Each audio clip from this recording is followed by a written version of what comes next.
খুব কঠিন কথা বললেন ডাক্তার তাহের, কিন্তু কার উদ্দেশ্যে বললেন বুঝতে পারলাম না।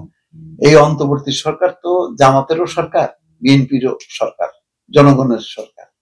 তো তাকেই বলছেন ডাক্তার তাহের যে সোজা আঙুলে ঘি না উঠলে আঙুল বাঁকা করে ঘি তোলা হবে। এটা খুবই কঠিন শব্দ।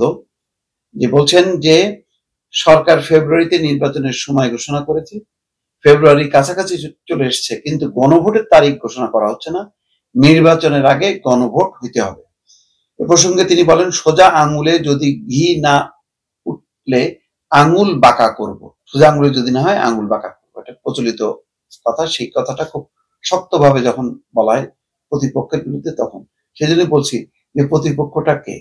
বৃহস্পতিবার দুপুরে রাজধানীর পল্টন মোড়ে বিক্ষোভ মিছিল পূর্ববর্তী সমাবেশে সৈয়দ আব্দুল্লাহ মোহাম্মদ তাহের এই কথা বলছেন।